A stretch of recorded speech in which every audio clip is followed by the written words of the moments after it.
Hi, and welcome to Ask the Rules Guy. Today, we'll be trying to decipher some of the problems official scorers will have when it comes to extra innings in Major League Baseball this year. Ron Roth is our guest. He's the official scorer for the Cincinnati Reds. And Ron, 10th inning on, we're going to start every extra inning with a runner at second base. That runner has to belong to some pitcher one way or another. If he comes around to score, what happens and who gets blamed for that as far as earned runs? I guess we as scorers, or you can look at it as that runner reached on an error, when you reconstruct the inning.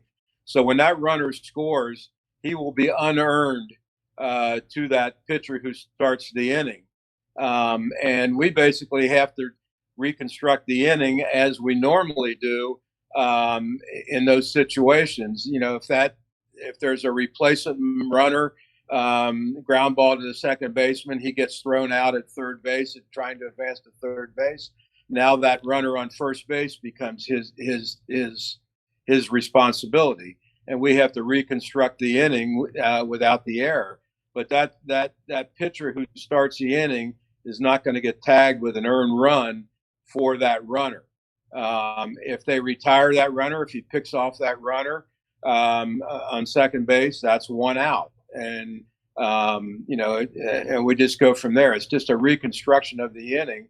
But like I say, that starting pitcher is not going to get tagged with an earned run for him being placed on second base. Yeah, but that's the only runner in the inning. If subsequent runners come to the plate and then get on base, say, for instance, he starts with that runner at second base, and then he ends up walking the bases loaded by walking the next two batters, and then somebody comes up and hits a grand slam. Four Correct. runs will score, but only three of those would be earned. Is that correct? That's correct. That's correct. That's all correct. Right. So that's one scenario right there. The question I would imagine that pitchers are asking right now is who gets the loss? Well, that pitcher was theoretically put on base by that starting pitcher. I mean, there could be a scenario where that runner starts on second base.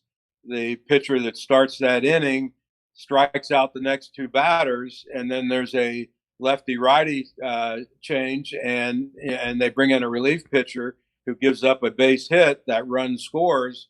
That pitcher who started the inning will be the losing pitcher. It is what it is. That's the way that would be had he reached on an error in a normal situation. So it's just one of those things that we have to adjust to because of the special rules of the extra innings this year. All right. Well, to kind of go along with that, Ron, there's also the substitution rule for pitchers this year.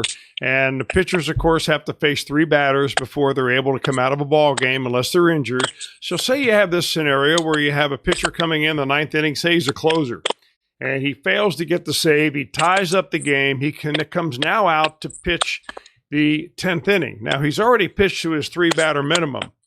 There is a substitution rule in baseball where if the opposing manager decides to pinch hit, then that pitcher who's already in the game doesn't have to face that batter. So now the closer's back out for a second inning. The manager says, well, I'm going to pinch hit here and bring up a different batter. He does that, and now the defensive manager is able to go out and replace that pitcher. Whose responsibility is that runner at second base now? It'll now be the relief pitcher that comes in. That first pitcher has to basically throw a pitch, make a pickoff move, balk, do something like that in order to be the responsibility of that placed runner. But if he does none of that, and there is a pinch hitter that comes up, then the responsibility will fall on the second pitcher that comes in there.